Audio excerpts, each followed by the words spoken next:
जय हिंद प्यारे साथियों, कैसे हो आप सब लोग? मैं आपका दोस्त दिनेश कुमार। सीटेट 8 फरवरी 2026 महासंग्राम पेपर 2 एसएसटी। तो शुरू करते हैं आज का अपना पहला क्वेश्चंस। क्या कह रहा है प्यारे साथियों आपका पहला क्वेश्चन? Question number 31। अभिकथन ए तथा कारण आर को ध्यान से पढ़ें। अभिकथन ये कह रहा है आपका वर्ष 1960 में द्विभाषी बम्बई प्रांत को मराठी और गुजराती भाषी लोगों के लिए दो अलग-अलग राज्यों में बांटा गया। अब कारण आर इसका कह रहा है 1966 में पंजाब का भी विभाजन दो राज्यों में हुआ, पंजाब तथा पंजाबी भाषियों के लिए और हरियाणा हरियाणवी तथा हिंदी बोलने वालों के लिए। तो क्या होगा प्यारे साथियों? इसका राइट आंसर होगा option number 2 is right answer. A और आर दोनों सही हैं, किंतु आर ई की सही व्याख्या नहीं कर रहा है। चलिए कुछ और फैक्ट इसके बारे में हम जान लेते हैं। ये दोस्तों बात है 1960 में 1 मई को राज्य पुनर्गठन आयोग की सिफारिश के अनुसार तात्कालीन मुंबई प्रांत को भाषा के आधार पर विभाजित करके गुजराती भाषी लोगों के लिए गुजरात और मराठी भाषी लोगों के लिए महाराष्ट्र राज्य का गठन किया गया था।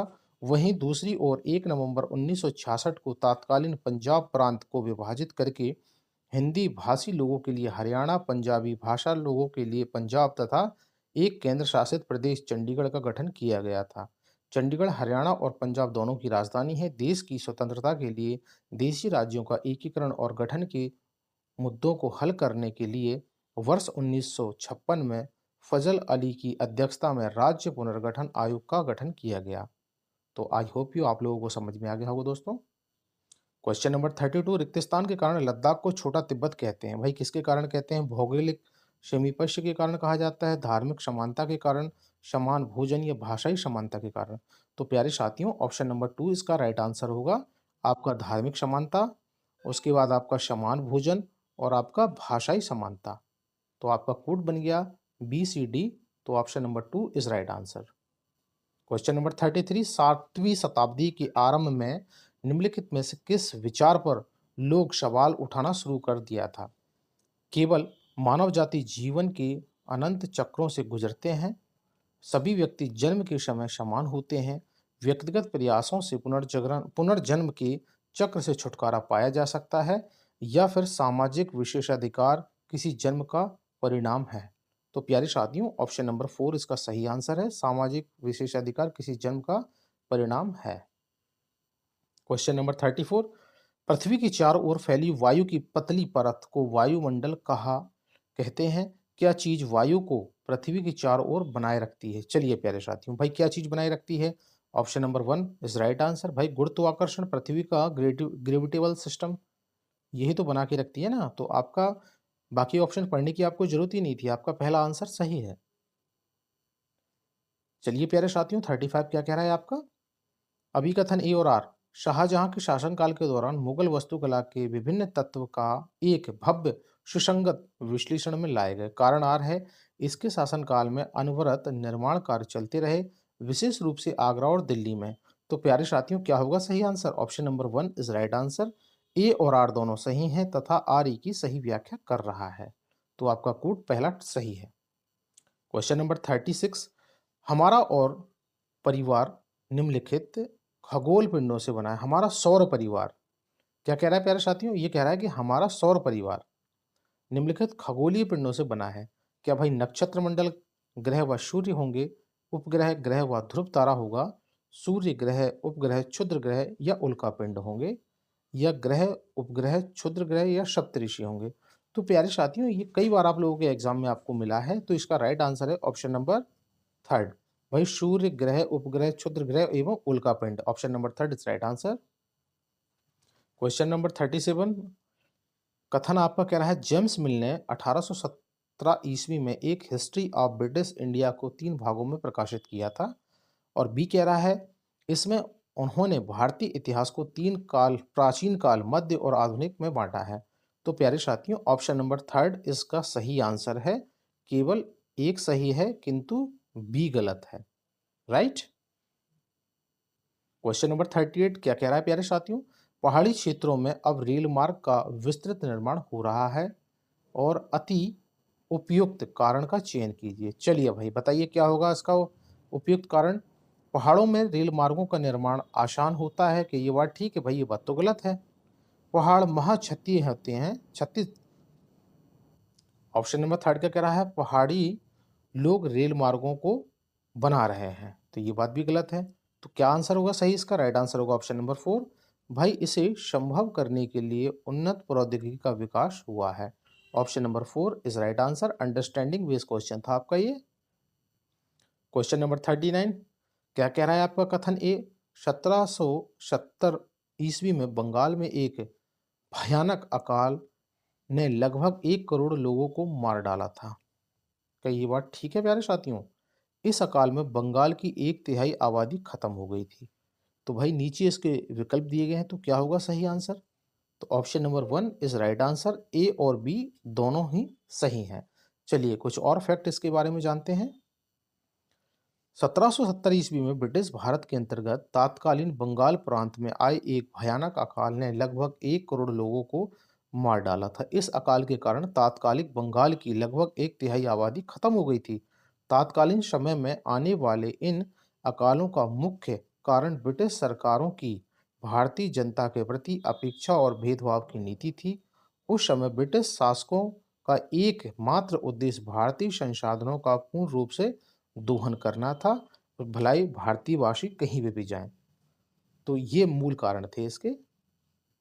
चलिए क्वेश्चन नंबर 40 क्या कह रहा है प्यारे साथियों, भारतीय उपमहाद्वीप में गंगा ब्रह्मपुत्र बेसिन की व्याख्या करने वाले कथन का चयन कीजिए। क्या कह रहा है ऑप्शन नंबर वन, इस प्रदेश में शंकुधारी वन उगते हैं। यह बेसिन उपोष्ण में स्थित है। इस क्षेत्र की जलवायु मुख्यतः मानसूनी होती है। बेसिन क्षेत्र में विभिन्न प्रकार की स्थलाकृति भूमि पाई जाती है।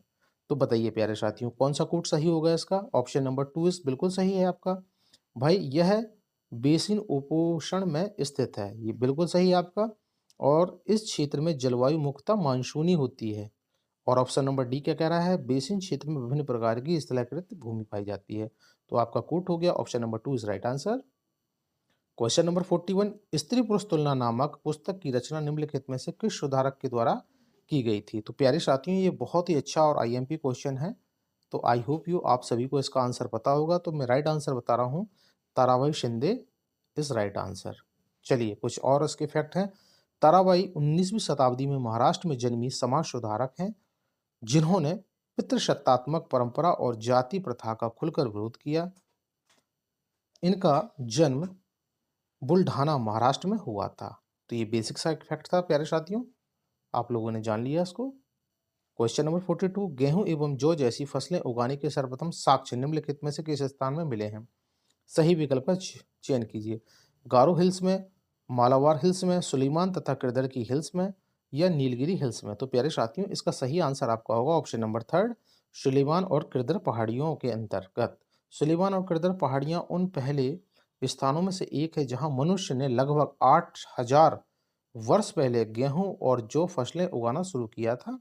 इन स्थानों पर लोगों ने भेड़, बकरी और मवेशी जैसे जानवरों को भी पालना शुरू किया था। क्वेश्चन नंबर 43 क्या कह रहा है प्यारे साथियों, अभी कथन रूढ़िबद्ध धारणाएं लोगों को ऐसे काम करने से रोकती हैं जिसमें वे अच्छे हैं।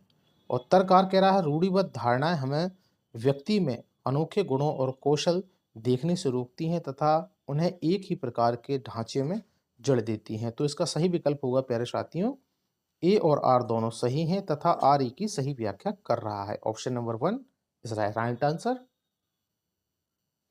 क्वेश्चन नंबर 44 क्या कह रहा है प्यारे साथियों, निम्नलिखित में से वायु मंडल में अधिकांश कौन सी दो गैसें हैं? चलिए प्यारे साथियों ये आपके सारे टेटों में पूछा जाने वाला बहुत ही मोस्ट इंपॉर्टेंट क्वेश्चन है।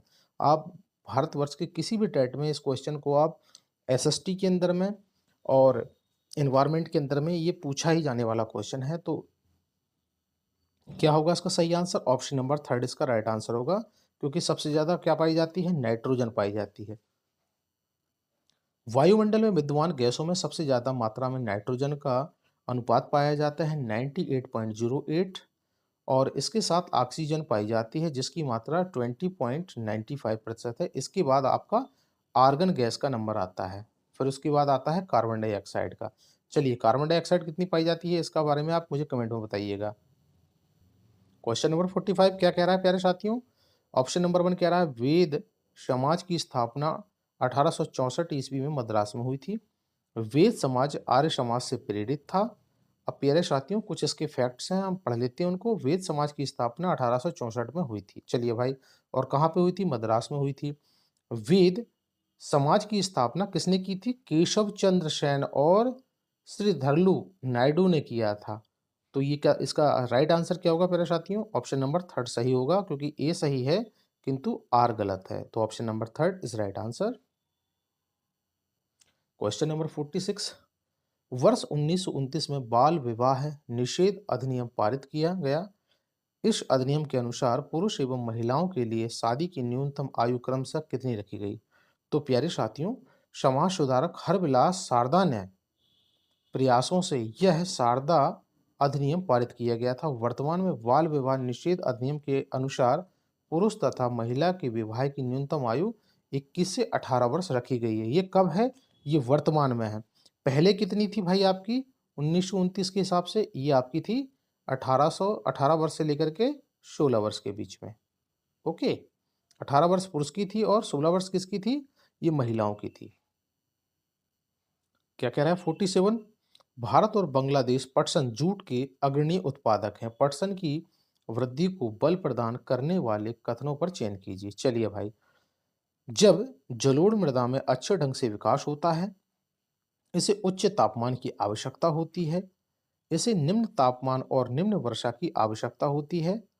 ऑप्शन नंबर डी कह रहा है इसे भारी वर्षा और आर्द्रता की आवश्यकता होती है। तो क्या होगा प्यारे साथियों इसका राइट आंसर? चलिए पहले इसके फैक्ट को पढ़ लेते हैं। पटसन जलोढ़ मृदा में अच्छे ढंग से विकसित होता है, इसे उच्च तापमान के साथ साथ भारी वर्षा और आर्द्रता की आवश्यकता होती है। भारत में पश्चिम बंगाल जूट का सबसे बड़ा उत्पादक है, इसे भारी वर्षा और आर्द्रता की आवश्यकता होती है। तो इसका राइट आंसर हो गया ऑप्शन नंबर टू, ए व बी और डी सही है। क्वेश्चन नंबर 48, पवन सड़क पर गिरी सूखी पत्तियों को उड़ाती है, पवन कैसे बहाती है? चलिए भाई बताइए क्या होगा। भाई उच्च दाब क्षेत्र में निम्न दाब क्षेत्र की ओर वायु की गति के कारण, या निम्न दाब क्षेत्र से उच्च दाब क्षेत्र की ओर वायु की गति, संगनित वायु की गति, पौधा और जीव जंतुओं की गति। तो प्यारे साथियों इसका सही आंसर होगा ऑप्शन नंबर वन, उच्च दाब क्षेत्र से निम्न दाब क्षेत्र की ओर वायु की गति के कारण पत्तियां उड़ती हैं या गिरती हैं। क्वेश्चन नंबर 49, पृथ्वी पर उष्ण कटिबंधीय क्षेत्र सबसे अधिक ऊष्मा प्राप्त करते हैं। अब क्यों करते हैं भाई? यह एक स्थल रुद्ध है, यहाँ महासागरों से घिरी है, दोपहर का सूर्य ठीक सिर के ऊपर होता है, यहाँ सूर्य की किरणें तिरछी पड़ती हैं। तो प्यारे साथियों इसका सही आंसर होगा ऑप्शन नंबर थर्ड, दोपहर का सूर्य ठीक सिर के ऊपर से होता है। तो option number third is right answer. Question number 50, एक ग्लोब पर खींची गई रेखाओं को अक्षांश और देशांतर के रूप में जाना जाता है। ये रेखाएं किस उद्देश्य को पूरा करती हैं? ग्लोब पर डिजाइन बनाने के लिए? ये तो नहीं होगा भाई। पृथ्वी पर स्थानों को ढूंढने के लिए? ग्लोब को सुंदर बनाने के लिए? ये पृथ्वी पर हर रेखाएं हैं तथा पृथ्वी की भौतिक विशेषताओं को इंगित करती हैं। तो क्या होगा प्यारे साथियों सही आंसर? अरे भाई ऑप्शन नंबर टू सही होगा ना, पृथ्वी पर स्थानों को स्थलों को ढूंढने के लिए। तो पता कैसे चलेगा आपको यदि ये रेखाएं नहीं बनाई जाएंगी तो? Question number 51, Hindustan socialist Republic association के बारे में निम्नलिखित में से कौन सा कथन सही नहीं है? नहीं के ऊपर में ध्यान रखना है प्यारे साथियों। चलिए भाई, भगत सिंह और उसके क्रांतिकारी साथियों ने इसकी स्थापना की थी। ऑप्शन नंबर टू कह रहा है वर्ष 1928 में दिल्ली के फिरोज शाह कोटला में इसकी स्थापना की गई थी। वर्ष 1928 में पंजाब के अमृतसर में इसकी स्थापना की गई थी। अब क्या कह रहा है HSRA के सदस्यों ने सैंडरसन नामक पुलिस अफसर की हत्या कर दी थी। यही बात तो बिल्कुल सही है। तो प्यारे साथियों, ये आपके तीनों के तीनों जो कथन दे रखे हैं ये सही है, परंतु आपका गलत कथन पूछा था, सही कथन नहीं है। तो आपका option number two right answer होगा, जो सही कथन नहीं है। ओके, क्या ये क्वेश्चन सही है? आंसर सही लगाया? अरे भाई क्या पूछा था? नहीं है। आ गए आधे से ज़्यादा झांसे में आ गए होंगे आप लोग। अरे भाई क्या है सही आंसर? सही आंसर है ऑप्शन नंबर थर्ड, क्योंकि भाई पंजाब के अमृतसर में इसकी स्थापना की गई थी। ये बात बिल्कुल गलत है, पंजाब के अमृतसर में इसकी स्थापना नहीं की गई थी। इसकी स्थापना कहाँ की गई थी? वर्ष 1928 में दिल्ली की फिरोजशाह कोटला में हुई थी। देखो आपको दे रखा है ना, 1928 में दिल्ली की फिरोजशाह कोटला में स्थापना की गई थी। और फिर बाद में अमृतसर भी कह रहा था। तो आप दोनों को, इन दोनों का डिफरेंट यदि आपने पढ़ा होता तो आप पकड़ लेते इस क्वेश्चन को। चलिए, भगत सिंह और उसके क्रांतिकारी साथियों चंद्रशेखर आजाद, विजय कुमार सिन्हा, कुंदन लाल गुप्त, भगवती शरण बोहरा, जयदेव कपूर व शिव वर्मा ने इसकी स्थापना की थी। कहाँ की थी भाई? ये फिरोजशाह कोटला दिल्ली में स्थित है, यहाँ पे की थी। क्वेश्चन नंबर 53, निम्नलिखित में से कौन सा कथन वर्तमान समय की संसाधन उपलब्धता के संदर्भ में के साथ सतत पोषणीय विकास में सहायता करता है? चलिए प्यारे साथियों, तो क्या होगा? संसाधनों की खपत को घटाना, संसाधनों के उपयोग में वृद्धि करना, संसाधनों का पुनः चक्रण करना या वस्तुओं का उपयोग करना। तो ऑप्शन नंबर 1 इसका बिल्कुल सही आंसर है। ए सी डी, आपका ए सही है, सी सही है और डी सही है। तो option number 1 is right answer. Question number 54 क्या कह रहा है प्यारे साथियों? पेरिया पूर्णम, ये कहाँ का है भाई? पेरिया पूर्णम एक तमिल कृति हमें इसके बारे में जानकारी देती है। क्या भाई राजाओं और रानियों के बारे में बताती है, विद्वानों और कवियों के बारे में बताती है, साधारण पुरुषों और महिलाओं के बारे में बताती है, या सिपाहियों और सैन्य जनरलों के बारे में बताती है? तो पेरिया पूर्णा किसके बारे में है? यह एक तमिल कृति है, हमें साधारणतः पुरुषों और महिलाओं के बारे में जानकारी देती है। इसे तमिल साहित्य की उत्कृष्ट कृतियों में से एक माना जाता है। यह चोलों के स्वर्ण युग का स्मरण काल है। भाई कहाँ का है? ये देखो ना, यहाँ पे ध्यान रखना, चोलों के स्वर्ण युग का स्मरण करता है, याद करता है, याद दिलाता है। और ये चोलों के कालों में ही प्रसिद्ध थे। तो option number 3 is right answer, साधारण पुरुष और महिलाओं के बारे में जानकारी देता है। क्वेश्चन नंबर 55, क्या चीज किसी वस्तु अथवा पदार्थ को संसाधन बताती है? विशुद्धिकरण, उपयोगिता तथा प्रयोज्यता, निष्कर्षण, वस्तुओं का खोज। तो दोस्तों इसका सही आंसर है ऑप्शन नंबर 2, प्रयोगिता तथा प्रयोज्यता। Option number 2 is right answer. Question number 56, पेरी को विश्व का धन्यागार मतलब, धन्यागार मतलब कि जो जिसमें सबसे ज्यादा धान वगैरह पाए जाते हैं वो होता है। इस प्रदेश में अत्यधिक गेहूं के उत्पादन में सहायक परिस्थितियों का चुनाव कीजिए। भाई धन्यागार के साथ साथ जिसमें बहुत सारे खाद्यान्न, धान, फसलें, गेहूं इत्यादि होती हैं। ठीक है, बेसिक सा है क्वेश्चन। अब इसका सही आंसर क्या होगा? चलिए ऑप्शन पढ़ते हैं। यहाँ लोग प्रौद्योगिकी का प्रयोग नहीं करते थे, यहाँ लोग बहुत परिश्रमी थे, कृषि की वैज्ञानिक विधियों का यहाँ प्रयोग किया गया था। तो प्यारे साथियों इसका सही आंसर होगा ऑप्शन नंबर 2, बी व सी सही है। यहाँ लोग बहुत मेहनती थे, परिश्रमी थे और कृषि की औद्योगिक विधियों का यहाँ प्रयोग किया जाता था। भाई तभी तो यहाँ क्या है, धन्यागार कहा जाता है ना इसको, जहाँ पे औद्योगिक वैज्ञानिक विधियों का प्रयोग किया जा रहा है, तभी तो वह धन्यगार जगह कहलाएगी। चलिए अब इसका कुछ फैक्ट दे रखे हैं, आप उसको पढ़ लीजिएगा। क्वेश्चन नंबर 57, हमारी पृथ्वी का वास्तविक निरूपक प्रतिरूप है कैसा है? भाई मानचित्र है, रंगवी गेंद है, उपग्रह से प्राप्त चिन्ह है या ग्लोब है? तो भाई हमारी पृथ्वी का वास्तविक निरूपक, निरूपक मतलब कि एक छोटा सा एक प्रारूप बना लिया जाता है तो क्या है? अरे भाई ग्लोब ही तो होगा ना वो। ये बहुत पहले वाला क्वेश्चन है दोस्तों, अभी भी घुमा घुमा के पूछ लेता है इसको, तो अपने दिमाग में सेटअप करके रखना। चलिए क्वेश्चन नंबर 59 क्या कह रहा है? वे बीमारियां जो एक व्यक्ति से दूसरे व्यक्ति को जल, भोजन, वायु इत्यादि से फैलती हैं क्या होती हैं? अनुवांशिक बीमारियां होती हैं, ये संचरणीय बीमारियां कहते हैं, उपार्जित बीमारियां कहते हैं, जन्मजात बीमारियां कहती हैं। तो प्यारे साथियों ये संचरणीय बीमारी होती हैं, जैसे कोविड, वो भी तो संचरणीय महामारी होती है ना। एक व्यक्ति से दूसरे व्यक्ति को जल, भोजन, वायु इत्यादि से फैलती हैं, इन्हें संचरणीय बीमारियां कहते हैं। ये रोग शरीर पर जीवाणु, विषाणु, प्रोटोजुआ या कवक वर्ग के सूक्ष्म जीवों के संक्रमण के कारण होती है। इन सूक्ष्म जीवों को रोगाणु भी कहते हैं।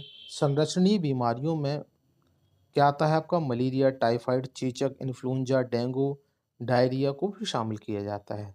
ओके। क्वेश्चन नंबर 60 क्या कह रहा है प्यारे साथियों? दादा भाई नौरोजी जो कि भारतीय राष्ट्रीय कांग्रेस के बड़े नेता थे, कभी भी भारतीय राष्ट्रीय कांग्रेस के अध्यक्ष नहीं बने।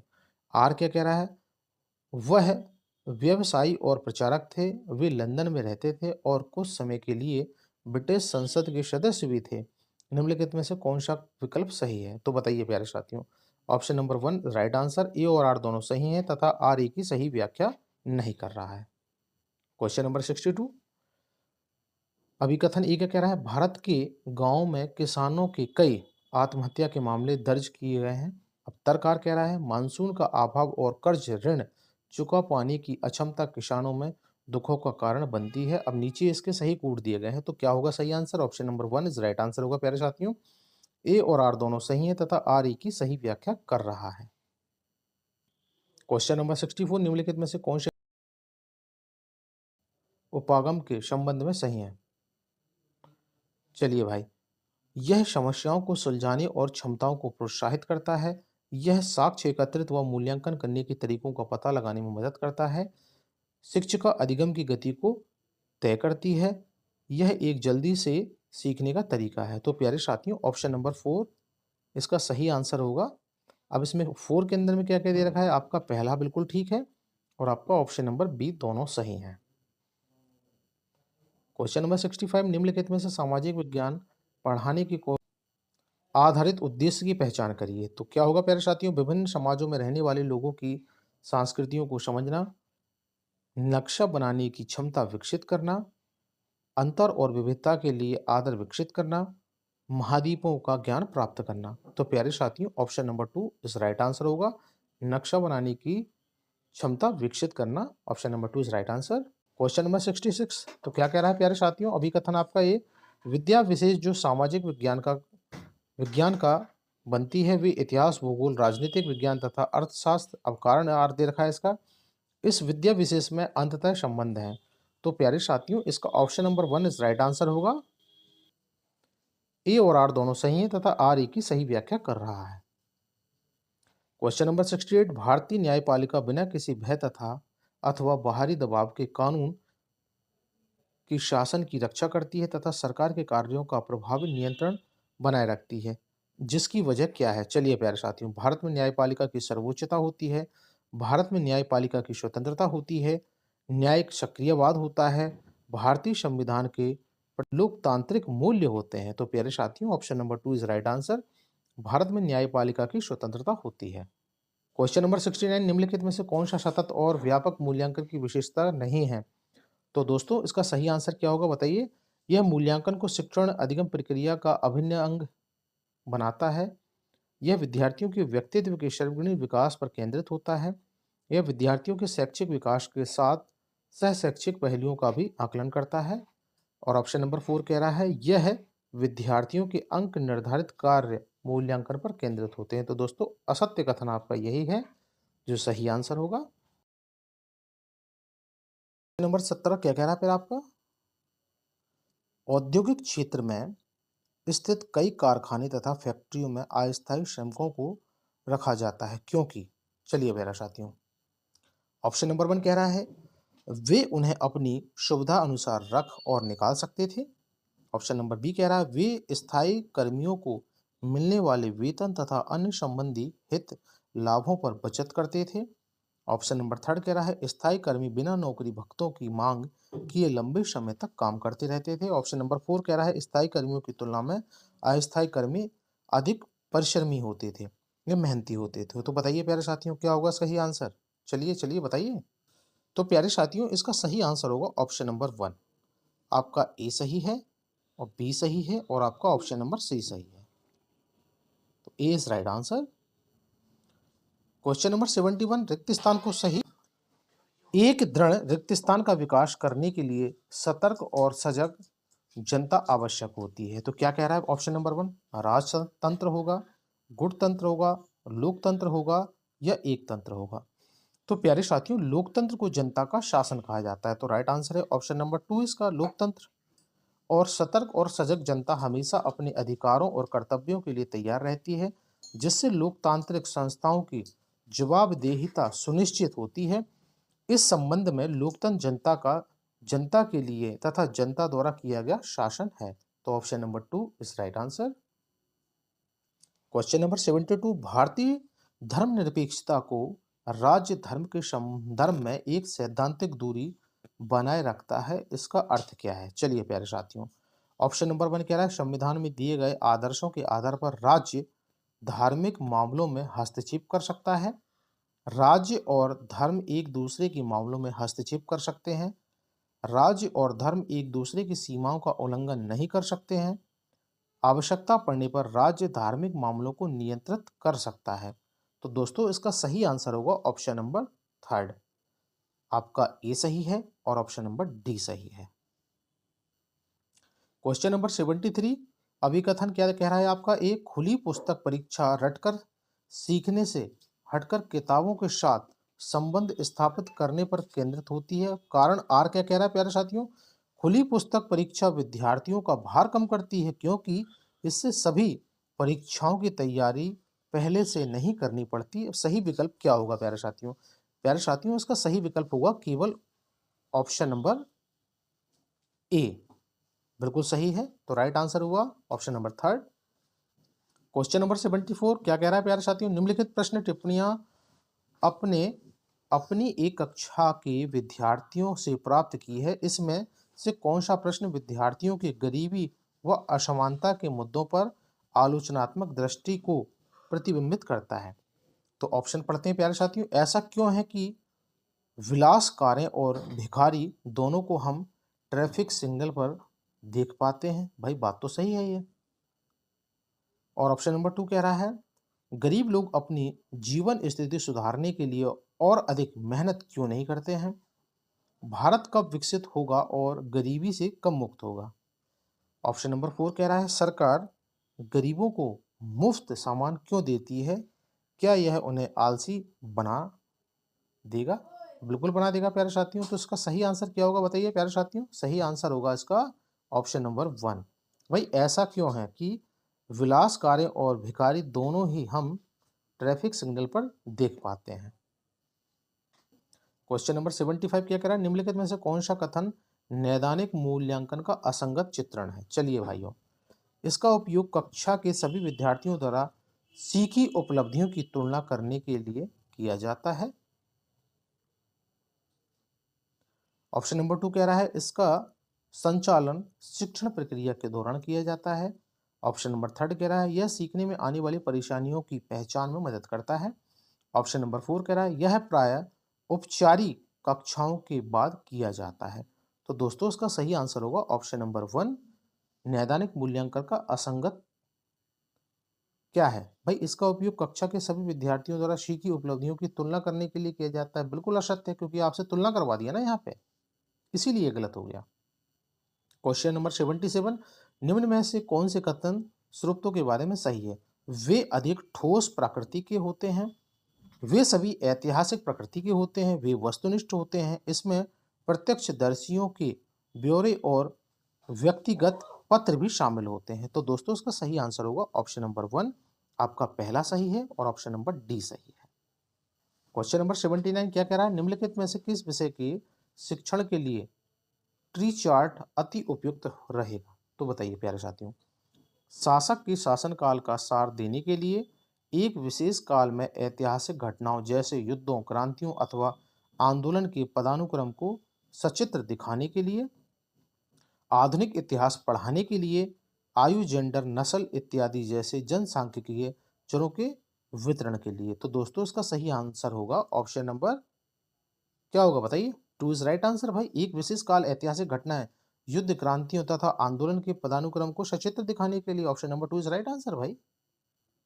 क्वेश्चन नंबर 80 निम्नलिखित में से कौन सा संसाधन रणनीति एक सामाजिक विज्ञान को कक्षा 8 की समावेशी बना सकती है? चलिए प्यारे साथियों, ऑप्शन नंबर 1 कह रहा है विभिन्न समुदाय और क्षेत्रों के लोगों की कहानियों और तस्वीरों का प्रदर्शन करने की रणनीति होगी। केवल समाज के प्रभुत्व विचारों को सिखाना, आसपास के उदाहरणों से बचना या केवल पाठ्य पुस्तकों के उत्तर देने के लिए प्रोत्साहित करना। तो दोस्तों इसका सही आंसर होगा ऑप्शन नंबर 1, विभिन्न समुदाय और क्षेत्र के लोगों की कहानियों और तस्वीरों का प्रदर्शन करने की रणनीति। Option number 1 is right answer. Question number 81 ऐसा संभव है कि आपकी कक्षा में हाशियाई समुदाय के छात्र भी हैं, इसीलिए जब आप हाशियाईकरण पर कक्षा में बात कर रहे हों तो विषय प्रस्तुत करते हुए आपको निम्नलिखित में से किन बातों का ध्यान रखना होगा? चलिए दोस्तों, ऑप्शन नंबर 1 कह रहा है खास समुदायों का नाम लेने व समुदायों से आए लोगों असहज महसूस कर सकते हैं। ये बात तो ठीक कह रहा है। इस तरह के मुद्दों को संवेदनशीलता से संभालना चाहिए। कुछ छात्र अपने साथ कुछ भेदभाव को साझा करने में शर्मिंदा महसूस कर सकते हैं। विद्यार्थियों की जबरन अपने अनुभव साझा करने चाहिए। तो दोस्तों इसका सही आंसर होगा ऑप्शन नंबर वन। क्या टू होगा? बताइए क्या होगा? बताइए बताइए बताइए कौन सा ऑप्शन सही होगा? अरे प्यारे साथियों, इसका ऑप्शन नंबर थर्ड सही होगा। क्योंकि देखो ऑप्शन नंबर वन भी बिल्कुल सही कह रहा है, ऑप्शन नंबर टू भी सही कह रहा है और उसके बाद ऑप्शन नंबर थर्ड भी सही कह रहा है। तो राइट आंसर हुआ option number third. Question number 82, निम्नलिखित में से कौन सा परियोजना कार्य की विशिष्ट या विशेषताएं हैं? चलिए प्यारे दोस्तों, यह विद्यार्थियों को पाठ्य पुस्तक से आगे जाने का मौका देती है। परियोजना कार्य घर पर ही करना चाहिए ताकि कक्षा में शिक्षण के लिए अधिक समय मिल सके। सामूहिक परियोजना कार्य विद्यार्थियों में सहयोगात्मक कौशल के विकास में मदद करती है। तो दोस्तों इसका सही आंसर होगा ऑप्शन नंबर थर्ड। आपका पहला सही है और ऑप्शन नंबर सी सही है। तो आई होप यू आपको क्लास में काफ़ी इन्जॉयमेंट आ रहा होगा। तो दोस्तों ध्यान रखना, ये आपका एग्ज़ाम का टाइम चल रहा है और काफ़ी, मैं तो कह रहा हूँ सभी के सभी सर आपसे बड़ी मेहनत कर रहे हैं, आप लोगों को करवा रहे हैं और आप लोग भी खुद कर रहे हो। तो प्लीज़ रिक्वेस्ट है आप सभी विद्यार्थियों से, अपनी सर की गुरु दक्षिणा ज़रूर देना है। गुरु दक्षिणा में सिर्फ आपसे मैं एक सब्सक्राइब एक लाइक चाहता हूँ। तो please requested to all of student, please subscribe और लाइक ज़रूर करें। यस, क्वेश्चन नंबर 83, सामाजिक विज्ञान की पद्धति के रूप में क्षेत्र कार्य या फील्ड वर्क के क्या लाभ होते हैं? चलिए दोस्तों, छात्रों को प्रत्यक्ष ज्ञान प्राप्त करना, ऑप्शन नंबर टू कह रहा है प्रस्तुत करना, प्रस्ताव करना और तर्क करने के कौशल विकसित करता है। तथ्यों को रट्टा लगवाने में बिल्कुल नहीं होगा, विद्यार्थियों को ज्ञान परीक्षण में मदद करता है। तो दोस्तों इसका सही आंसर होगा ऑप्शन नंबर, बताइए, वन। भाई छात्रों को प्रत्यक्ष ज्ञान प्राप्त करना या प्रदान करना, भाई साक्षात देख रहे हैं ना बच्चे। तो option number one is right answer. लोकतंत्र में एक निश्चित समय अंतराल के पश्चात ही चुनाव क्यों होते हैं? बताइए दोस्तों। सरकार का उत्तरदायित्व सुनिश्चित करने के लिए, दलों की समान राजनीतिक भागीदारी सुनिश्चित करने के लिए, राजनीतिक वाद विवाद तथा जन संवाद को प्रोत्साहित करने के लिए, यह एक परंपरागत प्रक्रिया है। तो प्यारे साथियों उसका सही आंसर क्या होगा? ऑप्शन नंबर थर्ड होगा ना भाई। क्यों? ए और बी और डी बिल्कुल सही है। सरकार का उत्तरदायित्व सुनिश्चित करने के लिए और दलों की समान राजनीतिक भागीदारी सुनिश्चित करने के लिए, यह एक परंपरागत प्रक्रिया भी है। तो option number third is right answer. Question number 85, आत्मन की अवधारणा बढ़ाने का सबसे अच्छा तरीका क्या है? केस स्टडी, प्रदर्शन, विचार मंथन या सर्वेक्षण? तो दोस्तों इसका राइट आंसर होगा ऑप्शन नंबर थर्ड, प्रदर्शन is right answer. Question number 87, सामाजिक विज्ञान पाठ्यक्रम के भार को कम करने के लिए निम्नलिखित में से सबसे उपयुक्त क्या होगा? भाई दोस्तों बताइए। तथ्यों के स्मरण पर न्यूनतम बल देना तथा समझने पर केंद्रित करना, बात तो ठीक है। संकल्पनाओं को स्पष्टीकरण को केंद्रित करना, परीक्षा निर्देशों के आधार पर और शिक्षक की विषय वस्तु की अनभिज्ञता के कारण पाठ्य पुस्तकों के कुछ विषयों को छोड़ देना। तो दोस्तों इसका सही आंसर होगा ऑप्शन नंबर टू, ए व बी दोनों के दोनों सही हैं। क्वेश्चन नंबर 88, दो मौलिक अधिकार जिनकी मांग पर हाशियाकृत समूह बल दे सकते हैं ताकि उसके साथ भी गरिमा में और समानता का व्यवहार किया जा सके, तो वो क्या होगा? समानता का अधिकार, सांस्कृतिक और शैक्षणिक अधिकार और शोषण के विरुद्ध अधिकार या स्वतंत्रता का अधिकार? तो बताइए प्यारे साथियों क्या होगा इसका सही आंसर? बताइए कमेंट बॉक्स में बताना। अरे चलो मैं ही बताता हूँ भाई, इसके कूट बनेंगे आपके ऑप्शन नंबर ए और option number B. Right answer दोनों के दोनों ये सही है। क्वेश्चन नंबर 90 क्या कह रहा है प्यारा साथियों?